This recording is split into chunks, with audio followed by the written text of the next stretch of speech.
All right. So I want to thank you so much, Monica. This is a special today because what we're going to be talking about is the bruised and battered man, the Mm, rebirth. And this topic is very, very, very important because, especially during this pandemic, being that we have a lot more time and, dating has been to a halt if you haven't already been in a relationship. And even if you are going into one, it's actually forcing people to be creative. mhm, Um, because restaurants aren't really open. You know what I'm saying? Like yep, it's really forcing mhm, you to be creative when it comes to dating. If mhm, you are long distance and you can't see each other, um, you got to do either Zoom or the Facebook video thing. Like mhm, there's so many other options now. But before we even get into that, I've been in a few relationships. I'm pretty sure Monica has been in a few relationships. And what bothered me is the fact that um, everyone deals with the woman. And I had made a statement that the women are being trained to be all that they can be to abused and battered men. So we mm, go through these mm. classes, how to be the perfect girlfriend, Woo. how to be a lady, how to be a good wife, and all of this other kind of stuff. But what is being forgotten is the fact that you have some men out here that are dealing with some like real issues. And if the man is the head of the house, we need to start with the men. So the Mhm, fact that we are starting with the women is wonderful. It is mhm, wonderful.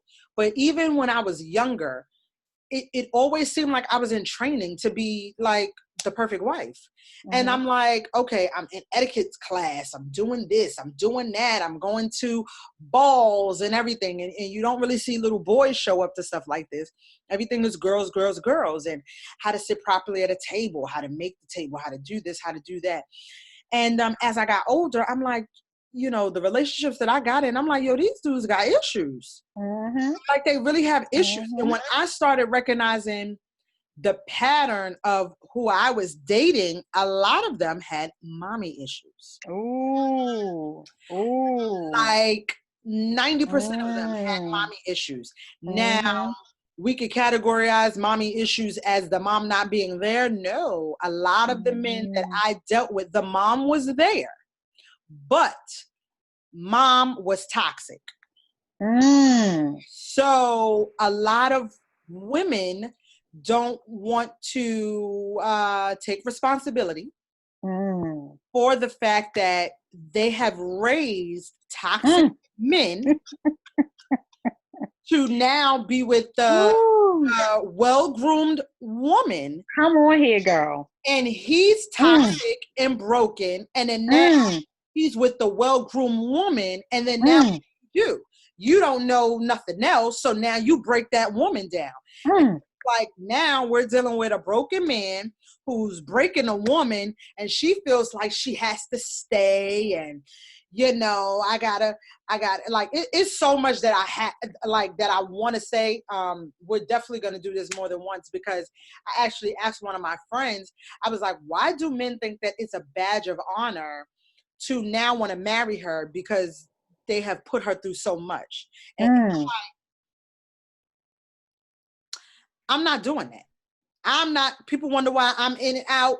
Yo, when stuff not adding up and it's mhm, bad cycles, I'm out. I'm not doing that. But anyway, mhm, so I have Monica here with me today, and I want to, ask you a few questions, and then she's going to ask me a few questions about like this whole topic. And we've been talking about it, going over, and like when I tell you we have some stuff to talk to y'all about, this is not going to be the first nor the last time.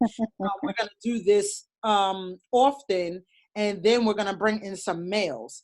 Um, so now, whoo, so the first question I have for you, right? Because you and I, like outside of this recording, we have talked about a lot of the bruised and battered man. Like we need to start with the beginning. Like they mhm, really, really need to go back to the beginning. We talked about Adam and Eve and how you know, God didn't give Adam his Eve until, you know, Adam did certain things and was responsible and all of this other kind of stuff. So my question for you is, now we know that Adam didn't have a mom, right? Because God made him. So now with you, how did you raise your sons? Well, that is a good question, because when you talk about women who are toxic and they raise these boys to become men, that can go so many different ways when we talk about being a toxic mom. Right. I was a toxic mom, not because I was a toxic mom who degraded my sons, who put them down, who cussed them out, because who there is a treated them difference. bad. Right, come on here. So I wasn't that toxic mom, but I was toxic to myself. You know, like I did not know how to really raise my sons. I only did what I knew to do. I know I raised them. I was a young mom. I was 15 when I had my first son. So what really did I know? Only but what I saw. Right. Right. And what I saw wasn't that great, I'll say. You know, so I raised my sons how I thought I was supposed to raise them, and that's how I was raised. So number one, I raised my sons. I was 15, 17, and 19. So by the time I was 19, I had 3 sons, right? As a single mom, you know, by myself, doing the best that I could to try to raise males.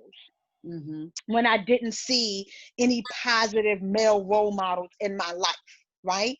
So I was raising my sons out of fear. I was raising my sons out of manipulation. I was raising my sons, I was trying in protective mode. I was this helicopter mom. I wasn't raising my children, my sons, I'll say, to be responsible men. I was raising them to be dependent upon me. You know what I mean? Right. But I did not know that. So because I was toxic myself for my upbringing, but I didn't know I was toxic, of course. You know, I can say I'm toxic now, but I couldn't say that then that I was toxic. But I was, because I didn't have the best upbringing, you know. And so when me being a toxic person, having these children at a young age, trying to raise them to be men, not knowing what to do, you know, I raised them out of fear. You know, my upbringing shaped me, you know, and molded me. And so I was scared of allowing my sons not to be near me or around me, the fear of someone hurting them like someone hurt me. Right. So I went into protective mode all the time. I always wanted to shield them and cover them, you know, always wanted to make sure that they was with me and that they leaned on me and depended on me for everything, you know, because I didn't trust anybody else to really do anything out of fear. Right. You know, I manipulated them. You know, I was the parent. My mom told me, she's the mom. You do what I tell you. You know, you don't do what you see. You do what I say. You know, so I didn't have a voice. So my children couldn't have a voice. You know, I manipulated them, and I'm the mom. You do what I tell you. You know, you don't do whatever I say is what go. You don't question me. You don't ask me this. So I raised them into not having a voice, you know, and not being able to see. We don't know that we're doing this stuff. Right. We're not aware. We're not aware. Learn. We're doing what we learned. Right. Because it's learned behavior. Just like kids have learned behavior, it's learned behavior. It's like when you don't know nothing else, it seems normal. It seems normal. Right. And so I stayed in that pattern. And people say, if you know better, you do better. That's false. It's if you understand what it is, you know, then you can do better with your level of understanding. But if you don't understand what it is to do that's better, you're not going to do better. Right. You know, you may do something different in that same form, but it's not going to be better. Right. You know, it's And not it's going going to to be get you the better. same You know, result it's going to be the same in a results little different way, or maybe a in a little different later, but way. it's still going to be the Exactly. same It's thing. going to be the same thing. And Right. so that's what I did. So I raised my kids out of fear. I raised them in protective mode all the time. I raised them out of manipulation. Again, I did not know this. I was unaware that that's what I was doing. It wasn't until I understood better that I was able to understand what I was doing and what I had did to my son. You Mm, know, and so it's different when they 5 and you hovering over them. But when they 16 and you trying, then you see what I'm saying? Or even let's not even go to 16. Let's just go to puberty, 12 and 13, and you trying to hover over them, and they in that puberty stage, and they start to get rebellious against you because now their friends' voices is screaming louder than yours. right. You know what I mean? So everything that you tried to do because of your own toxicity, you know what I mean, and your own fears and your own insecurities, you know, you try to do that to them. And so they start to grow up and they start to form something different than what it is they learned from you. Right. You know, Uh, and so that's what I did as a mom with my sons, and I had to undo that damage, you Right. know, because we don't, like, again, we don't think it's damage. We don't think we've damaged our sons. We don't think that we are filling them with things that is going to hurt them in the long run. We don't think that. We don't see that, and that's not our purpose. Most of us. You know, that's not our intention. My intention was to love my sons, was to support my sons, was to be there, was to train them up in how I thought they should go, you know. And I did all that. I had them in church. I did all that, but I was controlling, you know. I was That's what, controlling. Let's and be real. that's a very good word, because a lot of Mhm. people don't even want to admit that they Mhm. were controlling. Because I know with Mhm. me, with my sons, especially my older one, um, I was more so, because mine was kind of different.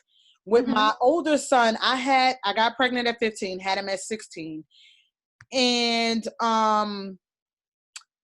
I had, like, my mom was so hard on me Mhm. that I kind of, I wasn't too hard, but I wasn't soft either. Uh-huh. So Uh-huh. I felt like I had a balance. Mhm. And but I wanted to make sure he knew that I was in control. Like, I Mhm. was like, Mhm. no, we're not, I'm the mom, you know what I'm Mhm. saying? Mhm. Mhm. But it was a sense of, it was a lot of control. And Mhm. then he was a black male. Uh-huh. So I knew who his father was, hello, because I Mhm. had a baby with him, and I was like, Mhm. he is not Mhm. going to wind up like him. So I Mhm. gotta make sure I got control over this situation. Mhm. And Mhm. and so that way he don't do this, he don't do that. And Mhm. I was a hover mom too. Mhm. Um, but it was a lot of me wanting to control a lot of Mhm. his environment and what he was gonna Mhm. do. And then, like you said, when they hit that little puberty stage, now their Yeah. friends have a voice, and then now it's like, hold on, wait a minute. Mhm. Mom said this, that, and the third, but my friend said this, and this sounded a little Mhm. cooler. Yeah. And now Come on. you battling back and forth with outside and the inside, and then now you Come got an issue on. with a kid, and now you want to Mhm. knock them upside their head, but Mhm. it's only because of what's Mhm. going on the outside. Mhm. And one of the other things too, right? So was very important. Um, we're talking about the young boy, but once again, like, listen, y'all, if y'all was on our phone calls, woo, this is nothing compared to, because Nothing. listen, so on one of our phone calls, right, the one the one thing you said, and I want you to elaborate on this, because this was this needs to be said on here. Mhm. You said we are where we are because of where they're not. Mhm. So the woman is where the woman is today because of Mhm. where the man is not. Mhm. Mm, I'm here for it. You know, that struck me because again, you say we always got to go back to the beginning. Everything has a beginning, you know. If it has an end to it, it began somewhere. Right. And so I always say, you know, when I think about the man and the woman, how God made the man from dirt, and then he made the woman from the man, and how later in the story we see that the woman was deceived by the enemy, right? That enemy was able to deceive her because she obviously was not near her man. Right.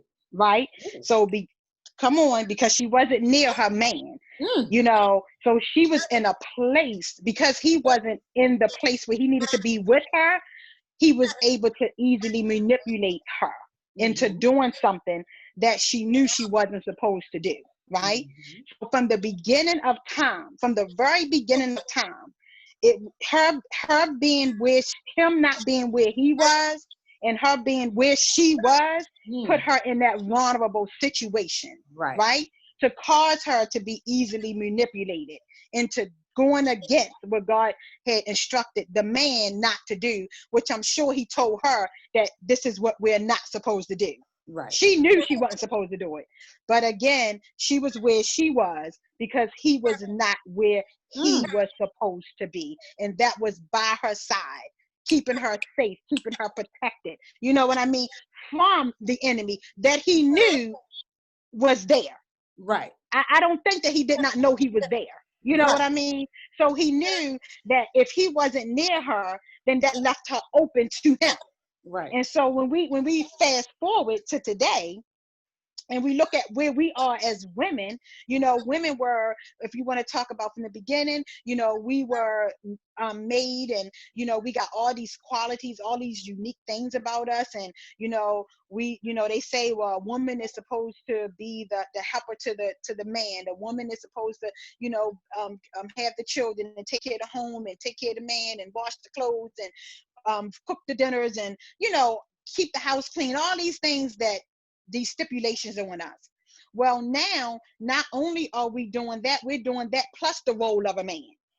And the reason why we're doing the role of the man is because of their absence, just like it was in the garden. His absence caused her to be in a position that she wasn't never supposed to be in. Just like us to today. We are in positions today that we were never supposed to be in, but because of their absence, because of their repositioning, is why we are positioned right where we are. That's why we're working a 9 to 5.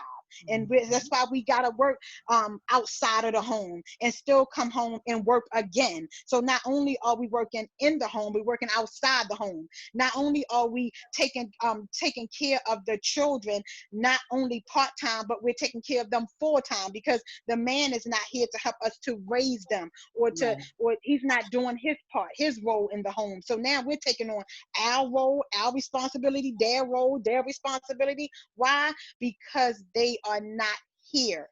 We're here because they are not. We're doing this because they are not, you know, and that's what makes us vulnerable, you know, to all the stuff that we really don't want to do. But we have to do. We don't want to do it. And then it's like we have an attitude. Oh, why you got an attitude? And oh, she's snooty, she's this and she's that. No, I would be a little more happier if I didn't have to work 2 jobs. I would be a little more happier if I didn't have to go to work, come home, cook, clean, do the laundry, do all of this, because I was married before. And it was like, oh, well, I want some, you know what I'm saying? They want some, they want all this and all that. And when you tired, it's like, oh, we're supposed to, hold on, wait a minute. Because that whole happy wife, happy life, I'm not even talking about that. I'm talking about where's the partnership. So it's like men have this false, whatever of women. We're supposed to be all we could be. Once again, that statement, we're supposed to be all we could be to a broken man, and then they just supposed to get whatever.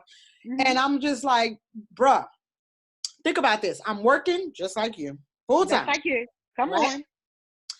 I'm taking care of the kids. majority of the time. Come on. Okay. I'm cooking, I'm cleaning. Okay. Um, I'm if it's parent teacher, if it's whoever, whatever, I'm Yep. everything to everybody. Everything to And everybody. instead of helping in the Mm-hmm. situation, Mm-hmm. all you want to make sure is your dinner's done and you getting some. Mm-hmm. No. Mm-hmm. Don't you think that if you were to help, do some things, take a load off of your wife, and especially if you have children, don't you think, because once again, we're going to go back to the beginning. In the beginning, God did not give Adam Eve until Adam was responsible. So before the woman came along at all, Adam already knew. We're going to jump to modern day. Adam already knew how to cook. He already knew how to clean. He already knew the animals. Yep. He already knew how to wash his own clothes. He already knew how to keep his own house together. So if we want to go back to the beginning, you're supposed to know how to do all of this stuff. I'm just supposed to come into your situation and make it a little easier for you. That way you don't have to. But if we want to go back to the beginning, it was the man's responsibility before it was the woman. So you said, we are where we are because of where they're not. Because now it's like the woman's responsibility. And this is why so many women are celebrating Father's Day, which we're not a man. We don't have, but I see their mentality. Because if they took on the role. Right. If I'm doing his role, my role, and then some, then I might as well be mom and dad. Be celebrated. I remember when I was younger as a single mom, like in order to get order, I had to have the mommy voice. And then when I got that stern, stop it, and all of this, I had to bring the man voice out. And I'm like, this is what females are talking about, mommy and daddy, because my son sees a woman clearly, but he responds better when he hears that manly voice. So, and I love the elaboration. And the last question I have is, what would you say is the first step, right, to being a healed man? Because men are dealing with a lot of different layers, which we are definitely going to dissect later on in different talks. But as far as being the first step, because I know for me as a woman, when I did women's talk and did women's group and different relationships things, I told people we got to take accountability, like for real. Come on. The woman needs to talk. If Eve would have took accountability in the beginning, things may have been a lot different. Adam wouldn't have had to say, that woman you gave me, because it's something about a woman that stands up and say, you know what, I made that mistake. It was my fault. I know that I shouldn't have, blah, blah, blah, blah, blah. So I tell people, especially when they're going through relationships, because women ask me all of the time, like, how did you get over that so fast? Or how did you heal and all of this? My first thing, I'm like, yo, we got to start taking responsibility. But as far as a man, what do you think is the first step for him being healed? Because I don't think that I've ever heard that advice being given to a man, because they say women are something. Men, oh, Jesus, Lord, you hurt them? It's forever. It's forever. I think for anybody, I think these are the steps, but definitely women tend to do it more. But men, first of all, I think that you have to, number one, you have to acknowledge your pain, because you got so many men that's walking around here. I'm fine, leave me alone, I'm good, but they're hurting. So number one is that I think they have to acknowledgement is everything. If I don't acknowledge I need something for my pain, I'm going to stay in pain. Right. But if I acknowledge I need some pain, that means I have accepted that I'm hurting. Right. So the fact that I've acknowledged, I've accepted it, now I'm going to take something for that pain so that I can get better. And I think that's what our men need to be educated on. You know, Mhm. they need to get to a place where that they acknowledge that they're hurting, Right. and they need to express what It's that hurt is. okay. You It's know, it's okay. okay. But if they wasn't taught to be strong and manly, and Mhm. men don't cry, and so what, you fell, dust it off and get back up. They was taught that as little boys. They're taught that if they're sensitive or they're weak, or even gay, if they say I'm hurting, or if they say I'm in pain, or if they shed tears. Grown men do cry, little boys do cry. Mhm. It's okay to cry. It's okay to be vulnerable. It's Right. okay to acknowledge that I am hurting and I need help, and I want help. And what do I do once I get that help? Applying that, and see, too many times we give band-aids to gunshot wounds. You know what I mean? Mhm. These men, they don't just have a scrape or a cut. You know what I mean? They have gunshot wounds. It's deep. It's infected. And we got to stop putting band-aids over that, covering it up, especially moms, especially women. We tend Mhm. to validate their pain by covering it up with a little band-aid, by letting them think that it's okay, you'll be fine, never making them be responsible, for the fact that they are hurting. Let them acknowledge it. Let them Right. accept it, and let them want to do something about the pain, so that they can heal. And again, if we never ever say that we have pain and that we're fine, we're never going to do anything about it. We'll just stay Right. in pain. And we already know, we talked about that one time. Pain begets pain, and it Mhm. begets pain, and it begets hurt, and it begets this, and it begets that. And then they And get next into thing a you know, relationship they get into, with right, the that begets with the this. well-trained, groomed Exactly. girl Never, who ever, turned ever into a dealing with, woman, and right. now they're So, making her life a living hell. right. So earlier when you said men are dealing with so much, no, if that's the problem, they're not dealing with anything. That's the Mm. problem. That's that they're dealing with they're not dealing with nothing. Right. What they're doing is they put up their muscles, oh, I'm strong and I'm mighty and I'm this warrior and I'm this and I'm that, because that's what they have been taught to be Mhm. or to do. And it's like, no, it's okay. There's the shortest verse in the Bible is Jesus wept.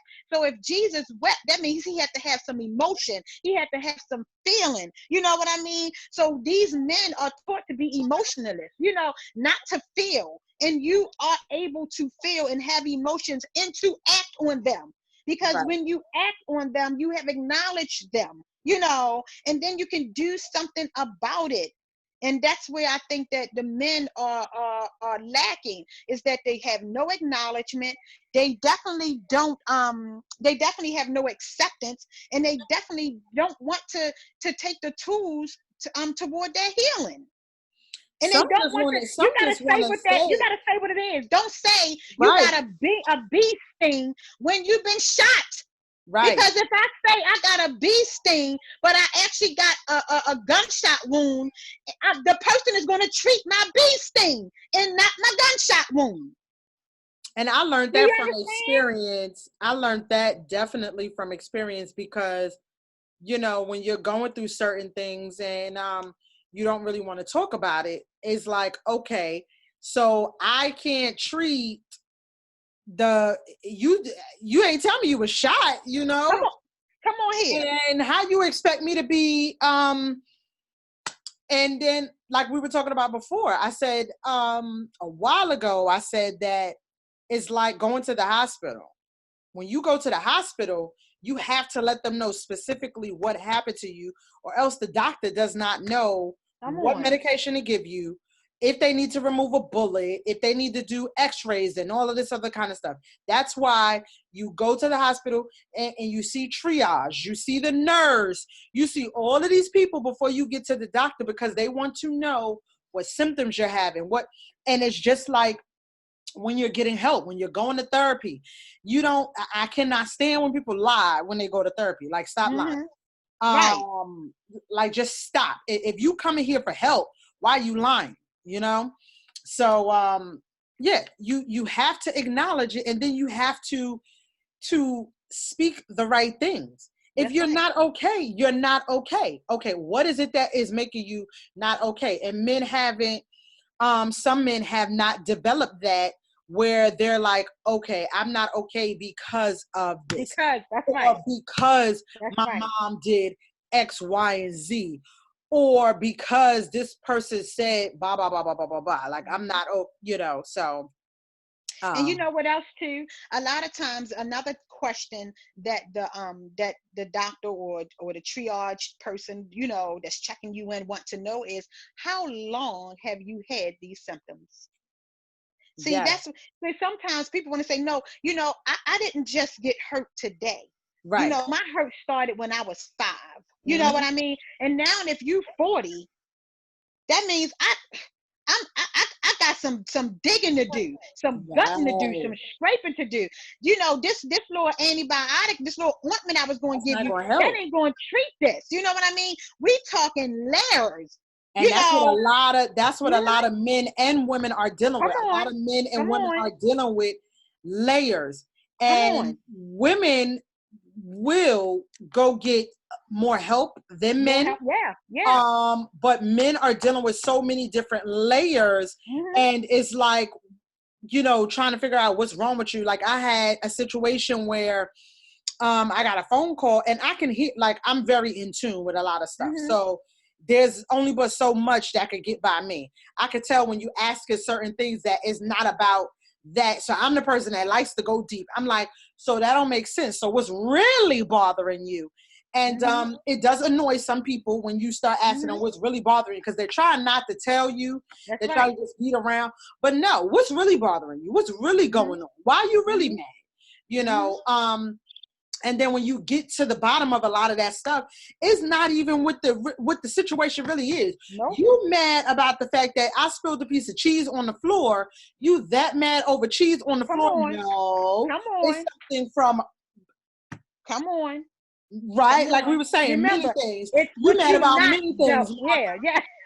You mad about okay? me. It ain't got nothing to do with the cheese that spilled on the Come floor. on. And a lot of Come these men on. are dealing with the fact that they mamas Come who on. just gonna keep it 100. Like, because I'm tired of sugarcoating a lot of stuff. Ooh, These child. men are mad at their mamas, and That's they take right. it out on the women, or they mad Hmm. at their daddies, They're mad at their because daddies. Come on. my son has that issue.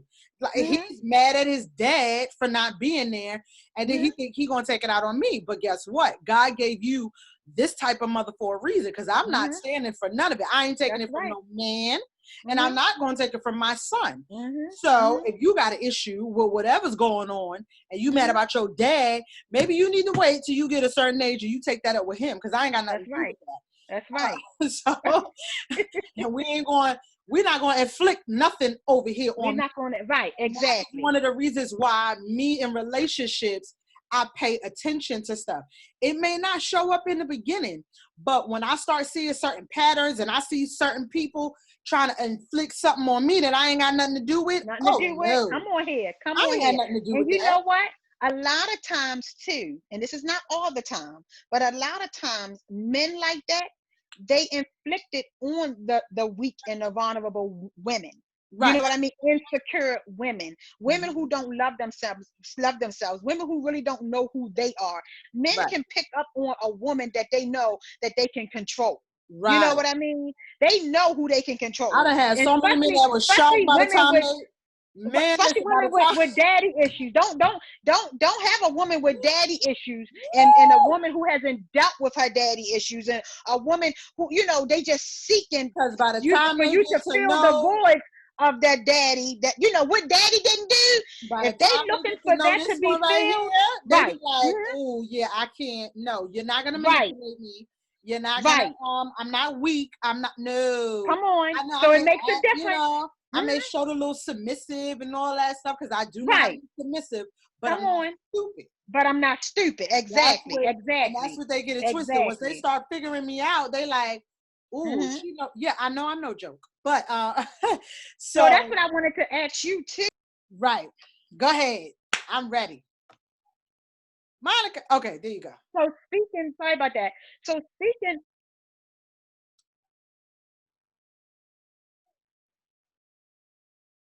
Can you hear me? Yes. I'm sorry, somebody keep calling in on my phone. So that's what one thing I wanted to ask you too is were you ever in like a strong, healthy or loving relationship?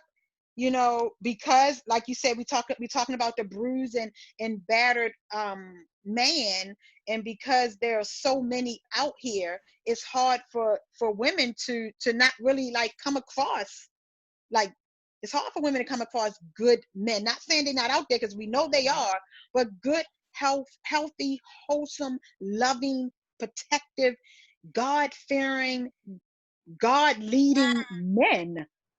Like, have you ever been? What type of relationships have you been in? The type of relationships I have been in, like I said earlier, I noticed a pattern. And once I noticed that pattern, I like really, really, really started backing up. And then I had to ask God, like, what in the world? Why is it that most of the men have mommy issues? Like when I tell you, I sat down and I really like ciphered through, and I'm like, why all these doggone men have mommy issues? So I know me and my mom, we didn't have such a good relationship when I was growing up, but we started to heal it. But and then, you know, my dad, that was a whole nother situation because my dad was in prison the entire time. But God had to reveal to me that because you are strong and, you know, women are different.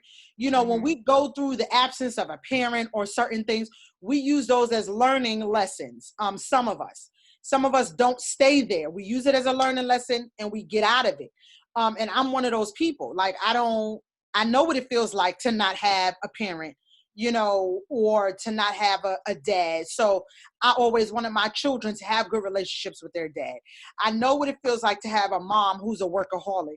So I wanted to make sure that I wasn't that mom. I wanted to make sure that I had an income, but it wasn't to where I'm stripped away from my children. I never wanted that. So I used a lot of things that happened in my life as turnaround points to how I did not want to raise my kids. So when it came to me looking at the different relationships, number one, God had already revealed to me that I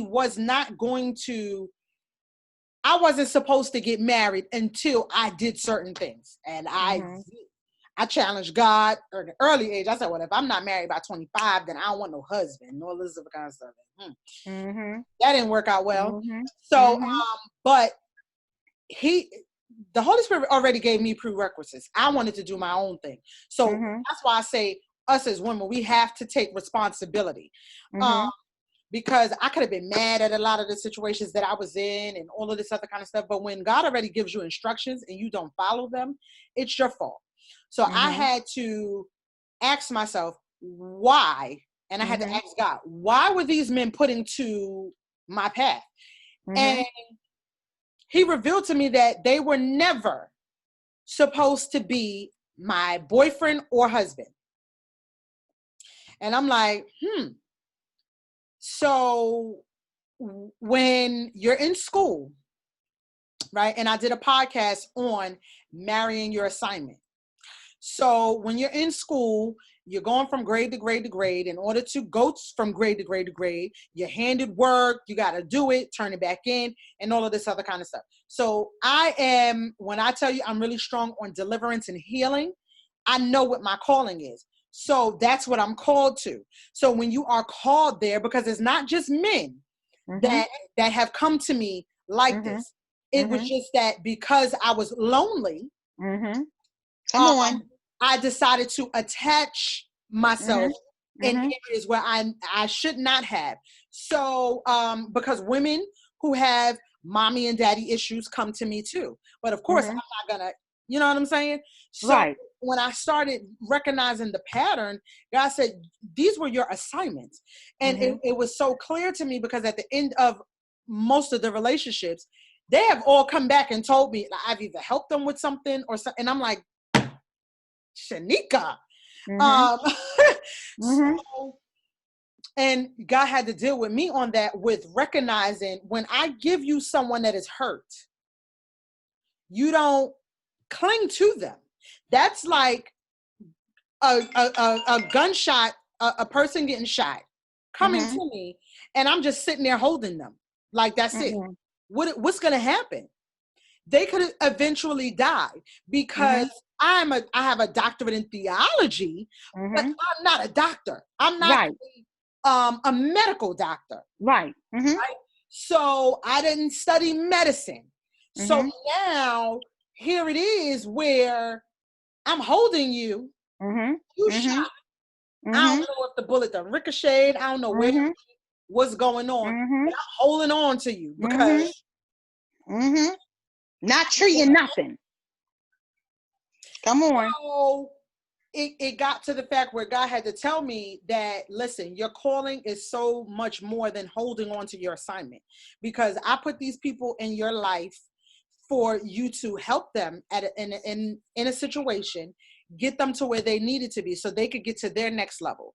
Now, you holding on to them is holding them up and you up. So spiritually, I was being left back. Like, literally, I was being left back. I was wondering why I was still in certain situations. I was wondering why it was a cycle.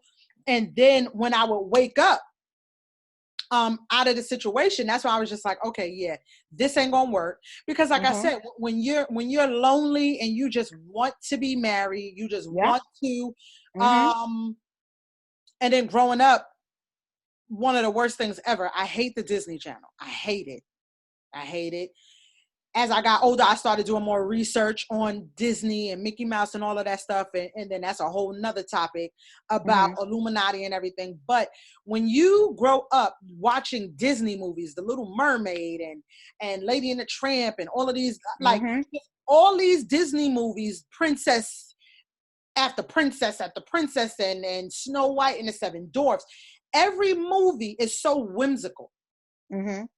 And it's the damsel in distress, and she meets her prince. They live happily ever after. You know, you may have an evil witch that you may have to deal with, or evil stepmother, and all of this other kind of stuff, or stepsisters, but either way, they conquer it. They get over it. They live happily ever after, have kids, all of this other kind of. You got 1, 2, and so you had this fairy tale idea. Me watching so many Disney movies, I fell into a trap where I wanted my Prince Charming. I knew that I was going to be in love and being happy and all of this other kind of stuff. And, you know, I was not raised with my dad. So the only thing I knew was Disney movies. You know what I'm saying? And then my mom, she didn't have like I didn't see a healthy relationship. So once again, I'm going back to Disney movies, and I'm like, okay, you know, and it was false because I pictured. That's a good analogy. Yeah, I pictured marriage being different. I pictured, you know, things like I was not realistic at all. Like you know, and it wasn't that I had unrealistic expectations, because I know people are going to be people. My thing was, when it came to marriage and relationship, if you say that this is what you want and you get it, why aren't you doing what you're supposed to do while you have it? I'm the opposite. If I say that this is what I want, I'm going all in. All in, yes. But that's what happens when you ask for things and you're not ready for it too. So a lot of the men thought that this is what they wanted. They thought that they wanted a relationship. Then me, I'm thinking I want a relationship, when all actuality, it was an assignment to begin with. It was never supposed to be a relationship at all. It was supposed to be a friendship, girlfriend, literally girlfriend. I'm a girl who's your friend. And helping them in certain situations, because I was a young mom, because I know what it feels like to not have a dad, because I could talk to you biblical and real, you know, because I grew up in the street, so I could talk to you from both sides, so that way it's not like, oh, she just wants to sprinkle Jesus on everything, you know. No, I can be very transparent. And a lot of the people whose lives I was put into, I'm not talking about when I was 15 to 16 years old, because that was totally different. I was just really out there doing my own thing. But as I got older, it was like, you have something that they need. And you were supposed to get it to them and keep it moving. You like plant the seed. That's it. So, and then you keep watering it. Anytime you plant a seed, you water it. You don't dig it up and take it home and go do other things with it and put a wedding dress on it or a tuxedo. You don't do all of that. You did all that. You plant the seed, you leave it in the ground, and you let it grow. So, which is now where we get Secure the Seed from, because I know I'm a seed planter. Like, I plant seeds, and I've seen it in my life. I've seen it in people's lives who I have planted seeds in how impactful I am. But when it came to males, I was just like this helpless romantic, and I just I was just like, ooh, yeah. See, but the thing about it, like you said, they were your assignment, but maybe they saw you as their rescuer. You see what I'm saying? Like, sometimes men, they cling to women too who are like their moms. Right. You know what I mean?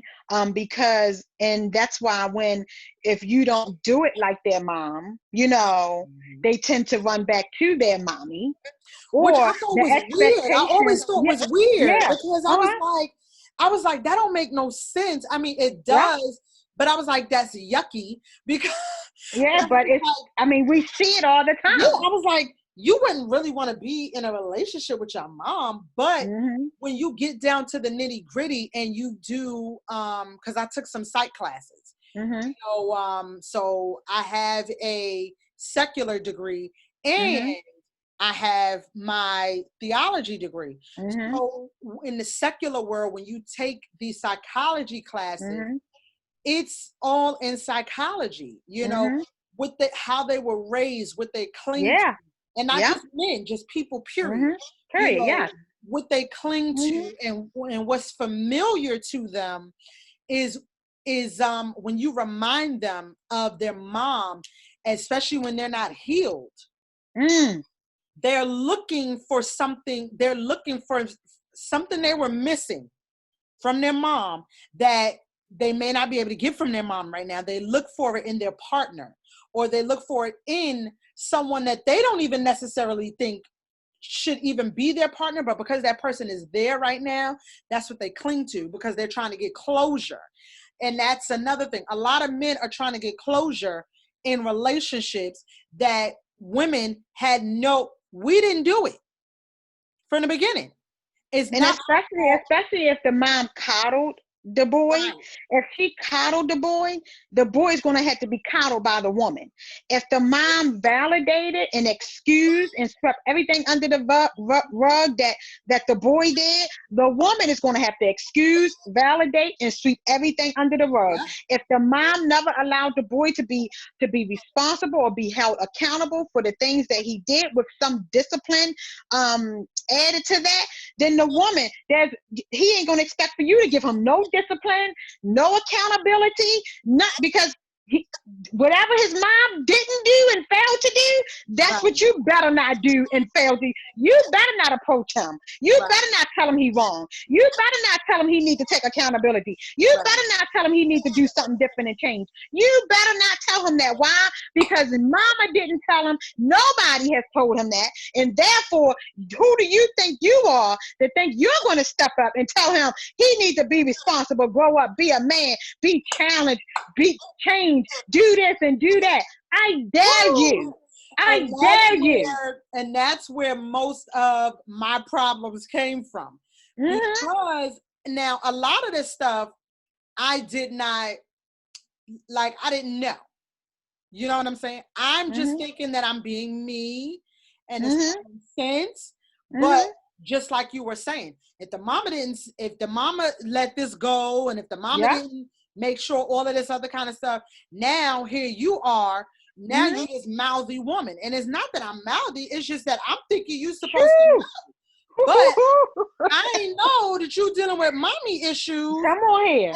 And then now it's like, oh, well, who she thinks she is that she gonna tell you da. Because like you said, they return back to their mama. So when they got problems with you, because they see something in you like their mama, now they got a problem with you. They going back to their mama like, mom, she done told me this, that, and the third. And I'm like, first of all, I ain't say nothing. I'm just talking. Like I'm just thinking, because I'm like, 1 + 1 is 2. But then when you go back to the beginning and you start asking questions, now you see mom pacified everything. Now come on here. Mom was toxic. Come on. Now you see mom talk so bad about dad that this is why, because I was wondering why when I got out of my marriage, all hell broke loose. Because I'm like, yo, I grew up with my mom. Well, she separated with my sister's dad. I mean, I'm pretty sure she was upset, but he wound up with somebody else, getting married and all of this other kind of stuff. In the beginning, it wasn't so peaches and cream, but after a while, but my mom never let me see that.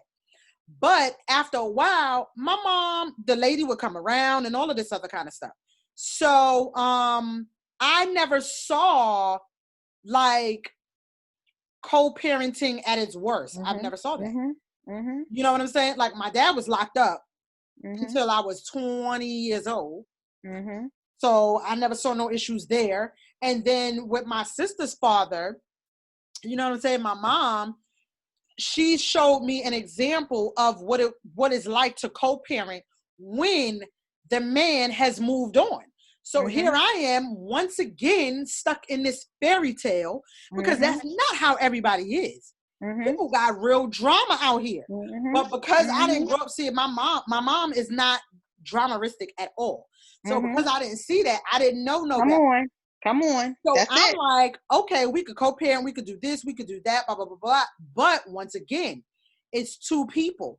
One grew up not seeing toxicness when it comes to co-parent. One grew up seeing toxicness when it comes to co-parenting. So now here you talk about we're gonna do this the right way. Now you look crazy. And I'm like, I'm in court. I'm like, whoa, what happened? I thought we was cool. Fairy tale, like knock me over the head. Where's the little Tweety birds flying around? And I'm like, yo, what happened? Like, but once again, in my psychology classes and then my critical thinking classes, I had to go back to that. People are really a product of their environment, and that's it. It doesn't matter what the environment is. They either are or they become. Right. And unless they either are or they become. Unless you realize the pattern and take a firm stand that no, I'm not doing this. I'm not doing it this way. That's not healthy. That's not how I want to live. Until you Come on. get to that point, you are going to continue the same cycle. And like I said, because of how I was raised, I had took a stand on a lot of that. Even when it came to relationships, this is what I'm not going to deal with. I had standards. So when people try to figure out why she not in the marriage or why she not in this, because I was married twice. No, I have standards. When I see that things are not lining up the way that they're supposed to line up, you cannot tell me that it's the will of God to stay in a relationship. Because once again, if we go back to the beginning. That's right. Come on. If Adam ain't had it all together, why is it okay for me to accept something less? No. And the thing about it, we're not talking about we're looking for you to be perfect, but we're talking about pattern of behaviors. Right. And it's constant, the same pattern of behavior with no change. That's what we're talking about. Because we know that any and everybody can change. I'm a firm believer that any and everybody can change. Right. But it's not that they can't change, it's will they. You understand what I'm saying? It's just like it's not about who can do it, it's about who will. You know, so anybody can change, but will you? Right. So when you see a person that's not going to change, no matter what, that's what we're talking about. You don't stay in that. That's a bruised and battered man. But sometimes when, like you said, when a man has broke the woman, She become bruised and battered as well. So they cohabitate. I think that's the word how you say it, together perfectly broken. You understand what I'm saying? It's so unhealthy. And so they stay together just like that. And you have to think about it. Remember, in the beginning, since we always want to go back to the beginning, as far as the man, he said, it was that woman you gave me. Never took responsibility. Remember, we talked about taking responsibility, acknowledging, owning up to the fact that God told you not to eat. He didn't tell the woman, he told you. He gave you the command, not her. You just told her what God told you, but he never told her. He told you. So therefore, you should have took responsibility. You should have owned up to the fact that you was wrong for being disobedient, but you failed to do it. And I can only imagine that you blamed her for everything that went wrong in your life from that day forward. I'm sure it wasn't that was the only thing. I'm sure that was the only thing you blamed her for. You probably blamed her for everything that went wrong, and everything that failed. Exactly today. What we it's your fault. It's because of you. It's because of you. It's because of you. Never owning up, never take responsibility, because if I own up to it, if I acknowledge that, then that requires me to do something that I don't want to do. If it's your fault, you got to fix it. You got to change. If it's my fault, then I got to do something. And it ain't my fault. I'm fine. It's you. That's where a lot of problems come in at with the men. Not saying that us women don't have these issues too, because we know that we have these issues. Yes. But we're talking about the bruised and battered man.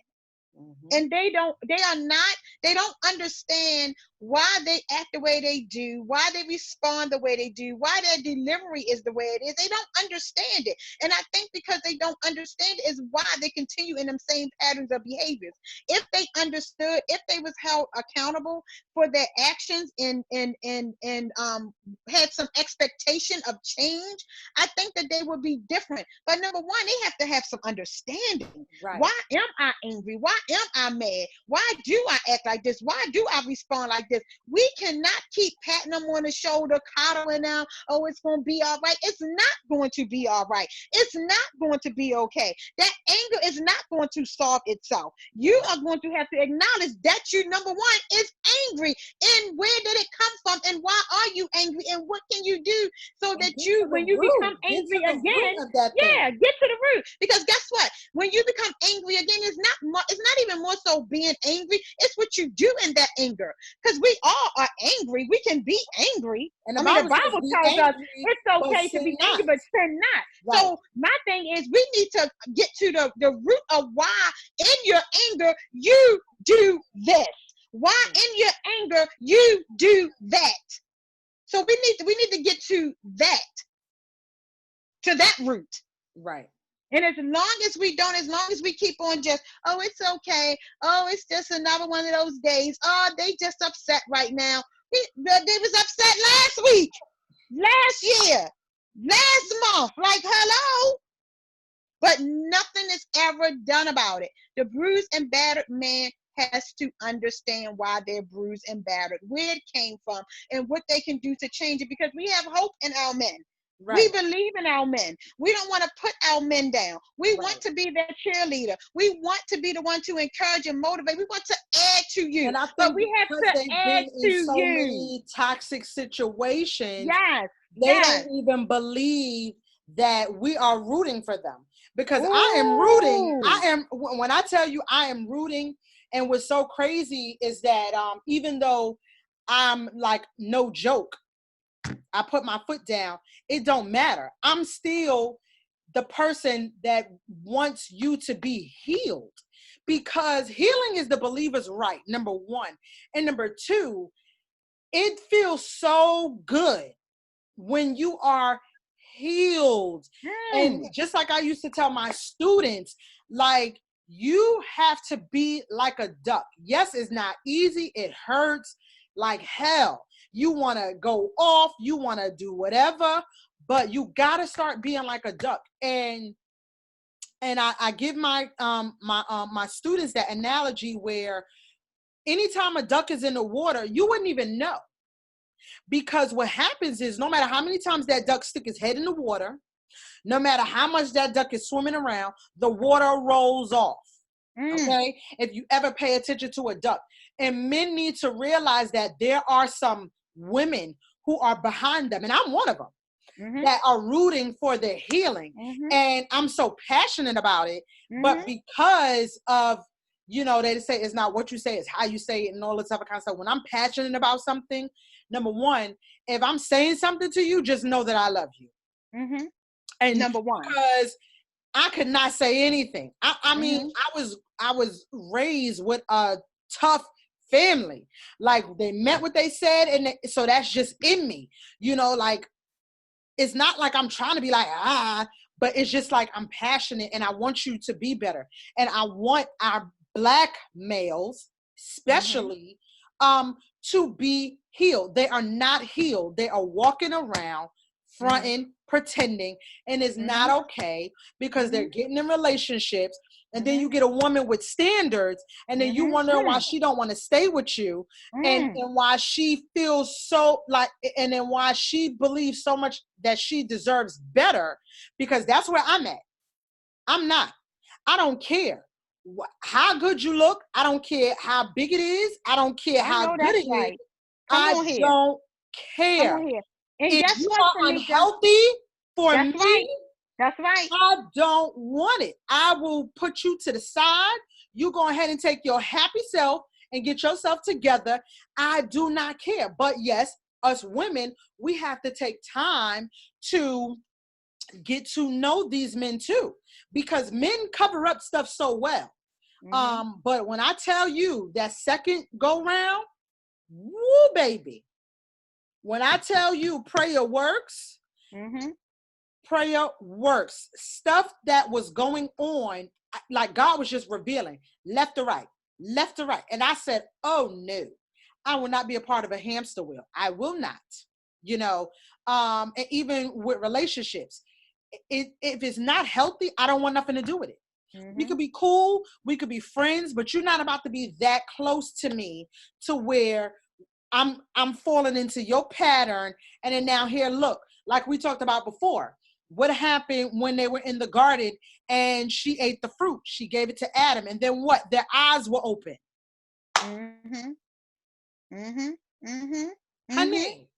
when my eyes get open after all that lust and loneliness don't went away, come on here. Now I'm like, whoa, wait a minute, we naked. You get what I'm saying? But guess what? Guess what? Most battered men, they only stay with the woman only because they, you know, first of all, they stay because they know that they can stay just like they are with you. Right. They know that they can't be who they are with a woman like you. You see what I'm saying? But with a woman like you, they can stay exactly how they are. Right. Bruised, broken, and battered. They don't have to change. You ain't going to challenge them to change. You ain't going to force them to change. You ain't going to do nothing to create anything that involves change. Right, so he stays with you. Right, he stays with you because they just don't make him accountable. That's it. I'm staying with you because who else is going to tolerate this? Who else is going to put up with this? Ain't nobody going to deal with me but you. So they stay with the woman that they broke because you're the only woman that he can be exactly how he is with. Right.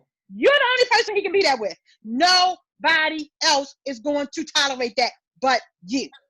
Right. So why would he have to leave when I can stay just the way I am right with you? Yeah. And like you said, with you may have had 2 failed marriages just like I did. Why? I'm not saying because I was so wonderful and perfect. No, it was because they knew they could not stay with me like that. Oh, you can stay if you are planning to do something different with your life, with your attitude, with your behaviors, with this, with that. You can stay, but if you don't plan on doing anything different and you plan on thinking you're going to keep on being emotionally, mentally, financially, spiritually, physically, however abusive to me, if you think you're going to stay that way with me, then that's not going to work here. Right. But you can always leave and go find somebody that's going to be okay with you staying just the way you are. But it's just not going to happen here. Right. It's not gonna happen here. So I'm telling you, I'm cheering for them. They need to know, they need to understand. I think once they get an understanding, and they not only will they do better, but if they understand why they are the way they are, where it came from, and that there is help for them. Right. There's healing. If they understood that, I think that we won't be having men against each other, killing each other, hurting each other, plotting on each other, hating on each other. If the men were healed, they're hurting, and the result of their hurt, they take it out on each other. They take it out on other people that don't have nothing to do with that hurt. And they need to stop fronting, like, for real, because, you know, you can't just deal with the surface. And that's what I'm seeing a lot. A lot of surface work is being done where that's only good for a certain amount of time. It's like getting a haircut. You get what I'm saying? If you go get a haircut, you know within a couple of days your hair going to start growing back. Unless something happen up underneath, you get what I'm saying? Up underneath that scalp and that dome, that hair is not going to grow back. So a lot of men need to start dealing with the root. They need to go back to the beginning. And a lot of people don't want to go back to the beginning. And yeah, we're talking about the bruised and battered man, but even for women, a lot of women need to go back to the root. They need to go back to the reason, like, why they're so angry, why they talk to a man the way that they talk to them. Yeah. You know what I'm saying? And then men need to stop acting like they ain't doing nothing when they doing something. Because that's one of the things that used to tick me off. And I almost said the other word, the P word, but I'm trying to be nice. That's one of the things that used to tick me off in a relationship. And it's like, oh, why are you talking to me like that? Yeah. Right. What did you just say to me? But you come on. But again, it goes back to not taking responsibility. Let's stop it's the game. That woman you gave me. Let's stop the manipulation. Come on, yes. There's a lot of games and manipulating out here. Yeah. But guess what? When you were raised a certain kind of way, to you, it don't seem like it's manipulation. When you were raised with a manipulative mother, you think it's normal. Normal. A girl like me, and I'm like, hold on, wait a minute. You manipulating me? What you doing? Who talk? We're not about to. And then now I start throwing them words around, and they're like, oh my God, you want to talk about I'm manipulating? Because you are. Let's call it spade a spade. That's right. But my thing is, men need to start taking responsibility. Yeah. Don't wonder why she talking to you crazy when you just called her out her name, or you just said something crazy to her, but you want her to be all this submissive and all of this other kind of stuff. Now, my favorite line was, because somebody asked me, am I submissive? Right? They said, are you submissive and all of this other kind of stuff? And I said, it depends on if you're a male worth submitting to. Ooh.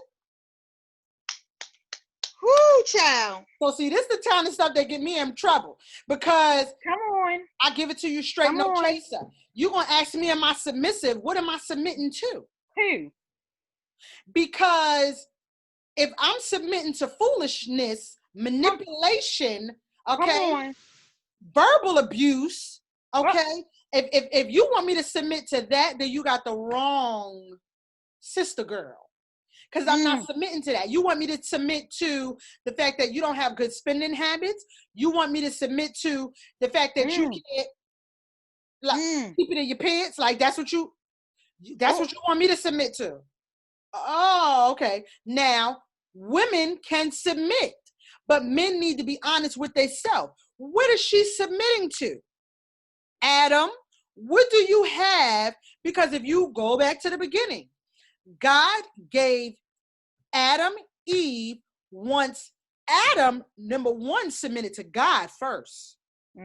He had to be submissive to God in order to do what God told him to do in the garden.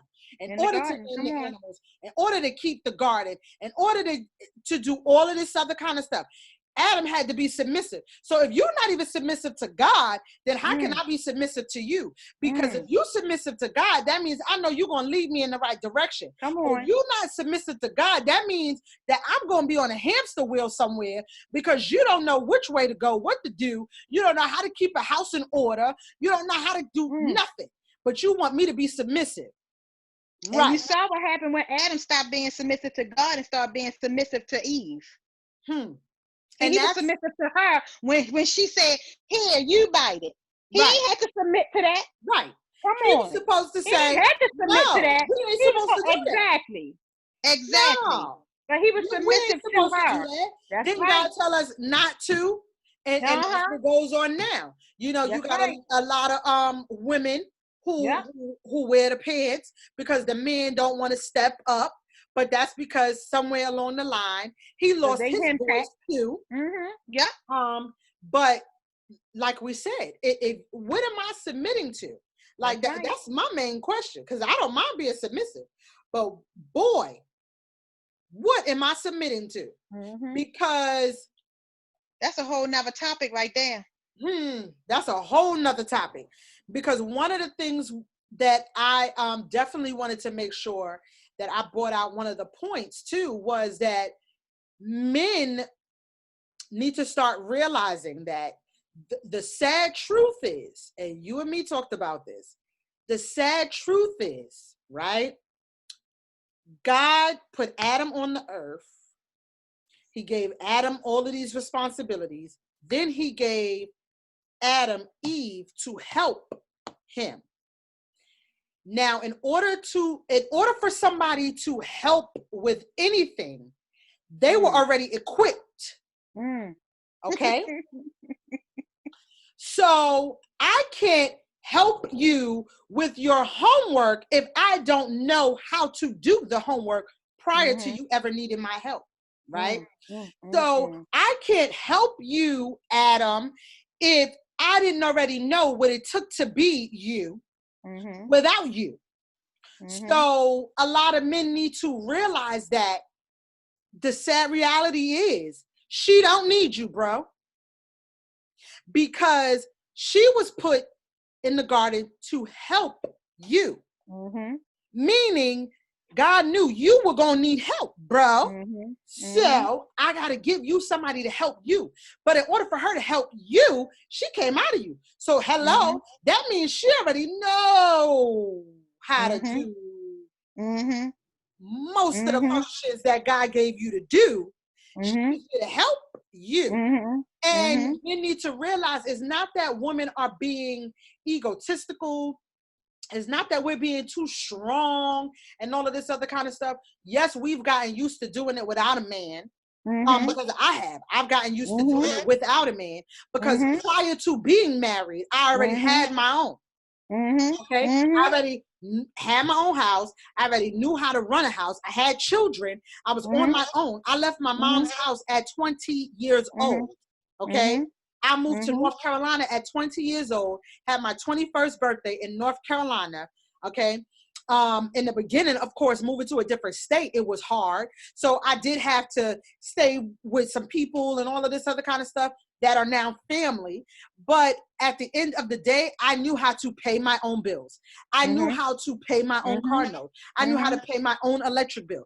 I knew how to get up and make things happen, to put money in my pocket, food on my table, to take care of my children. So it's not that a Black woman is at the point where she don't need a man or she's snooty. It's the fact that I'm your helpmate. I'm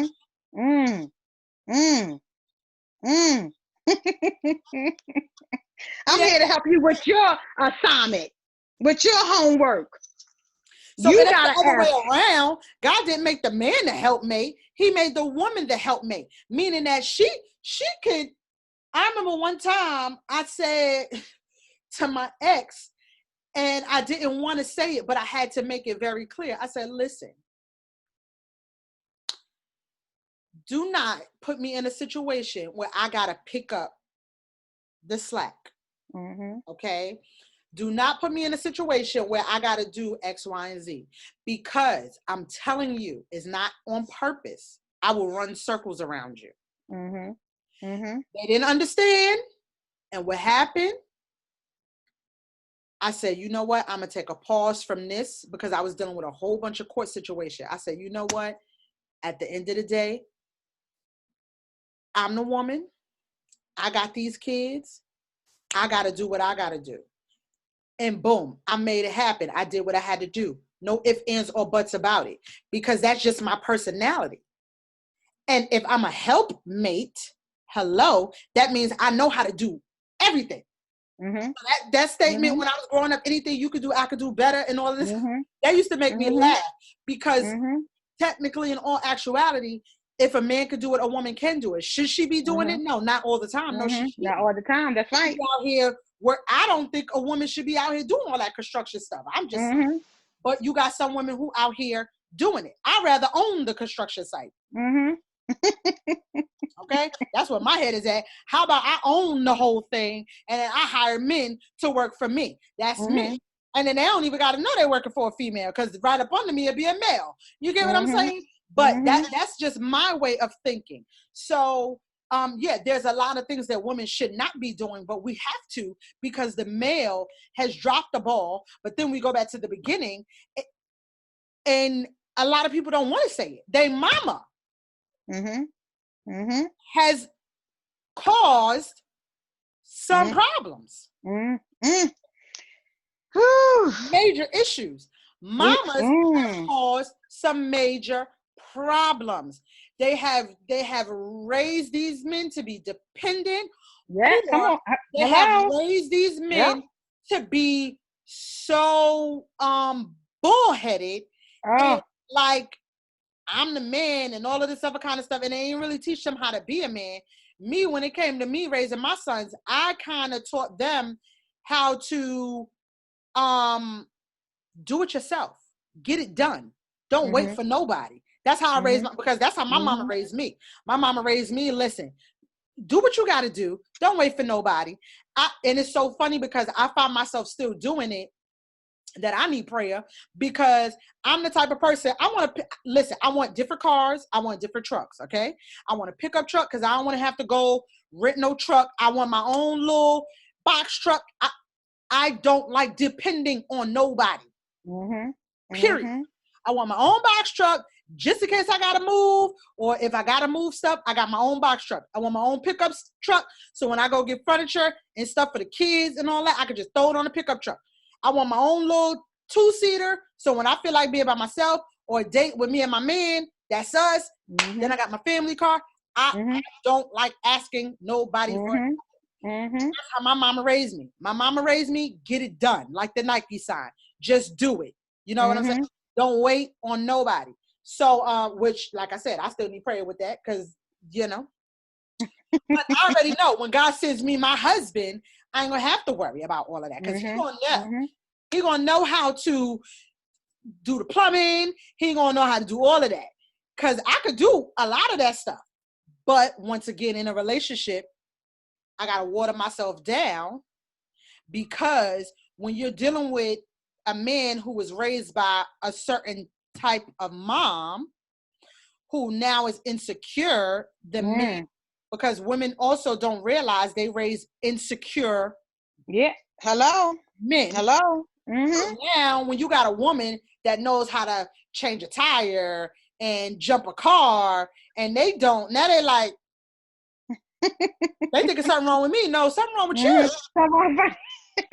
Because you should know this. Right. I ain't had no daddy around when I was growing up. That used to be one of my favorite songs by Tiana Marie. But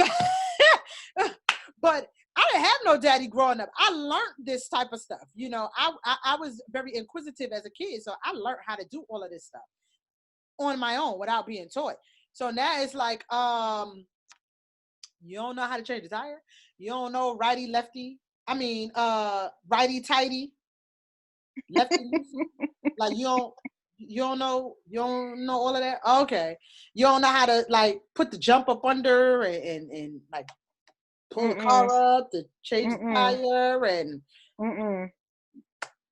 red goes here, black goes there. I don't, so anyway, but yeah, so this was do you have any more questions for me? Because I know like we could go on and on. You already know it. You already know that we can. And I think you answered the questions throughout our conversation. I think you answered throughout the conversation. And this is good. This is really, really good. So we're definitely we're definitely going to come back to you guys. If you have any questions, I want you to inbox us. Let us know what your questions are. And like I said, I have one powerful guy in mind, and I want him in one of these talks, because like we got to get the man is the head of the household. I want to hear from them. I want to hear from the men. I want to hear from the men. The household, and it's time to, I don't want to say stop focusing on the women. No, because we can never stop focusing on the women, but we need to pour more focus on the men, have more content, more material out here. Yes. Because it is sad that the male is spending more time in the jail cell. Ooh. Okay. Than his role in the home and in his lives. Like, it's just sad. And it's time to stop. It's time to get these men some real healing. It's time to get some real content out here that these men can relate to from a woman, because a lot of times men don't want to hear it from their woman. They don't want to hear it. No. They done tuned it out from their woman. They done tuned it out from their mamas. So now you ain't sleeping with us.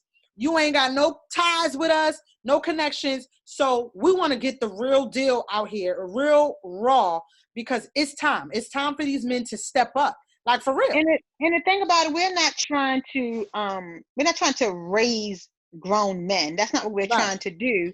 But what we want to do is be able to offer you the tools, and that is a platform, or to give you the necessary, I guess, education and knowledge and skills that you need just to be able to first just have some understanding. Right. I think that anybody can be a teacher, and it doesn't matter where the education that comes from, as long as you're getting what you need. You have plenty of female teachers, plenty of female coaches, so I think that, you have female pilots, like you have female pastors, so that you can get what you need, the tools that you need from a woman. And what we want to do is we just want to be able to allow the men to just have some knowledge and some understanding of why they are the way that they are. And there is help. There is help for you. The church, may call it deliverance, but we're speaking from both standpoints. There is help for you. There's help for me. There's help for us all. There's healing. You don't have to that's stay the main part. Broken, battered, and bruised. Some people have been delivered, but they're not healed. They're not. Come on here. We talked about that. They're not because deliverance is instantaneous. You can be delivered. That's right. Dealing with it. There's still triggers. There's still certain things. Like, I had to learn in a relationship to, we're going to talk about all of it, because we're also going to talk about how to ask certain questions to know what that man has been through too. Because if you don't know and you say certain things or you do certain things, there may be an underlying issue on why he's reacting the way that he reacts, which will help you understand him better, but that does not pacify what he's doing. That's what we need to get away from. We need to get away from pacifying a lot of this. Just like men don't pacify women, they so quick to tell us, especially when they cheat, and we still going on and on and on about it. They so quick to tell you need to get over, stop living in the past, and this, that, and the third. They need to take their own advice. The past was yesterday. Now it's time for them to take their own advice, because you sitting here mad at me when you still got mommy issues, when you still got daddy issues from way back when. But you taking that on me like it's my fault because now I'm in the situation. No. Healing. And the thing about it, if there's a man and he has no healthy relationships, I don't think it's all of the people that's the problem. I think it's him that's the problem. If you got 100 people and you ain't got a healthy relationship with none of the 100 people, you're the common denominator. It's not the 100 people. It's you. You're the common denominator. You. it's you, brother. You're You the know, common denominator. and yeah. That's one So of the I know that this has been. That's one of the things I love about being transparent and soul searching, because the enemy will get you to think that it's you a lot of the times. But like you say, me, I had to recognize what my role is in these men's lives. Now, when you have toxic relationships and you're the common denominator, because there's a difference, that's different. Now, when you have relationships where you're actually the healing agent and you was just out of alignment, which is what my situation was, I have not one ex that can say that I did not help them in some type of way and that we are cool. When I tell you, that's so weird. So, because in the beginning, the enemy tried to play me like, oh, it's you. No, it wasn't me. It was them. But I was out of alignment. You get what I'm saying? So I was in some wrong, I put myself where I wasn't supposed to be. To make a long story short, you know what I'm saying? A lot of times we put ourselves in situations that we know was not ordained by God. And these are the consequences we have to deal with. But I cannot tell you one relationship where they can't pick up the phone and call me and get advice on their relationship now. And I'm like, damn, I shouldn't have never been with them in the first. You get what I'm saying? You know, so I got, like, they would inbox me. They'd tell me how inspiring I am and all of this other kind of stuff. Because that was because I wasn't supposed to be with them in the first place. I wasn't. So ladies and gentlemen, know that there's a difference. And wait. It's nothing wrong with waiting, especially if you have some toxic behavior. A lot of people, men and women, have some nasty, toxic behavior. I did have nasty, toxic behavior. I'm not even going to front like I'm all peaches and herbs. I did have some toxic behavior because I am, like I said, I'm rough. That can be toxic to some people. I'm rough. I'm straight, no chaser. Like, I just give it to you, no KY. That's it. It is what it is. And that is a form of toxic behavior, because that is not okay in all situations, you know, in all circumstances. Everybody is different. Some people need you to talk to them different, but that's one of the things that I prayed on. I said, God, don't give me no soft people, please, because I coach people. Soft people can't deal with me. That's girl. They cannot. Girl. Stay away from me. Can't deal with you. Don't want to deal with you, honey. Stay away. Yes. If you don't want to be healed, told the real deal about your funkiness. Challenged, yes. If you don't want all of that, then stay away from me. I'm not the person for you. Yeah. I tell people that all the time. I'm not the coach for you. We're not bouncing back together. We're not doing nothing. If you cannot deal with me peeling back the onion and it's going to bring some tears and it's going to burn a little bit, if you cannot deal with that, I am not the person. That's right. I'm not the person you even want to be friends with, because half the time I say something. Girl, let's not even talk about it. And that's a whole nother story. It's not even that I'm doing it on purpose. I'm just asking a question. Yeah. And I'm like, and then, oh, there you go. Oh, you know what? You and your sensitive self. Right. We can't even be friends. And we all got some sensitivity to us. We understand that, but I get what you're saying. Like, every time, if you gotta explain yourself before you say, well, don't take it the wrong way. I'm saying it because I mean, I wasn't, just before I said, I just want to let you know it's because I love you. And because if you gotta do all that first, by the time I finish with all that, I forgot what I was about to even say to you. And then I'm like, what? Bring it back. What was we talking about again? And all of this. Tell me, what was this conversation about? Right. And because I know myself, I know where it comes from, the sensitivity. So once again, school, right? Since we love these books so much, because everybody want to be a book, whatever.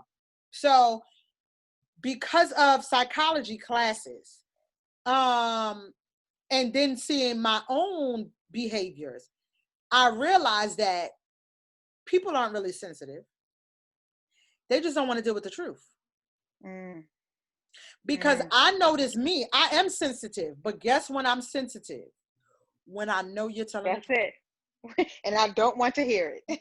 Right. And I don't want to change it. I don't want to do anything about it. Now I'm super sensitive. I don't want to hear it. I don't want to change it. I'm comfortable where I am right. I'm comfortable where I am right now. And how dare you tell me the truth? Come on. But when you hear something and you know it's the truth and you know that's what you've just been waiting to hear, you're just like, yeah, you're right. I ain't saying nothing because I know you're right. Yep. But say something I ain't ready to hear. Say something I ain't ready to deal with. Come on, say it. I dare you. Right. Girl, we better end this because I'm telling you. Because we're going to keep going. We're going to keep going. So, come on. So we will definitely be back with you guys.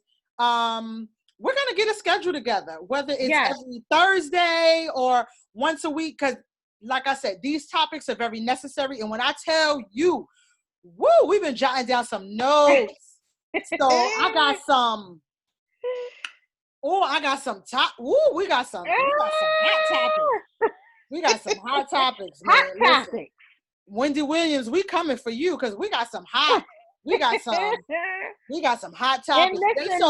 listen, everybody. This is when whatever we speak is for us too. It's not that we are excluding ourselves from anything. Because trust me, we realize in some of the stuff that I need to wear makeup. I know. No, have we not realized that we too have been broken, bruised, and battered, and still is in some other type of areas? Right. So everything that we talk about, everything that we discuss, it came out of us because we too are dealing with those same things. Right. And we too are looking to be better at who we are too. Right. Yeah, because I'm here for the better version of me. I'm always striving to get to the better version of me. The more I don't know if I ever be calm. I don't know. So I don't know about that. Now, so you know what? That's what I was about to say. There's some things that is about me, that's about you, that it's going to be what it's going to be, but it's always going to be used for the good. And then there's always like it's going to be used for the good. For improvement. There's always still room for improvement. Yeah. I'm here for improvement. I'm here for more healing. You get what I'm saying? Right. Because sometimes helping other people brings out an area that you didn't even know that you needed help in. That's right. That's right. So that's why this is so important. And we're definitely going to get a schedule together. This is our first one. We're going to get a schedule together. We're going to do this more often because there's so many things to talk about. That it's 2020. You know, we're in perfect vision season where we got this pandemic going on, and it's time for people's eyes to really be open. Like they really have to, they really got to see, like for real. It's time to provoke some good things. Come on. Okay? Because we are here to provoked Adam talk about it. She provoked Adam to eat the fruit. Oh yes. So now it's time for women to start provoking in the right direction. She provoked him in the wrong direction. It's time for us to start provoking in the right direction. And I'm here for the healing. I'm here for the process, you know, and it is only going to get better. And like I said, we're definitely going to bring on some wonderful people. She has an amazing person that we're going to speak to. I have an amazing person that we're going to speak to. Yes. And they're both males, because like I said, we want to be transparent. We want to hear from both sides. We want to hear from you. And we want to provoke change. We want people to be healed in this season, because it's time. It's time to stop playing games. That's right. Because I'm telling you what's going to happen. The more you keep playing games, some not so good stuff is going to happen. Because when I tell you, reaping and sowing is happening quickly, Mhm. Mhm. Mhm. Mhm. Them Mhm. bad seeds that you sow, Mhm. Mhm. they gonna show up Mhm. Mhm. real quick, That's right. knocking in your garden, That's Adam. right. That's So right.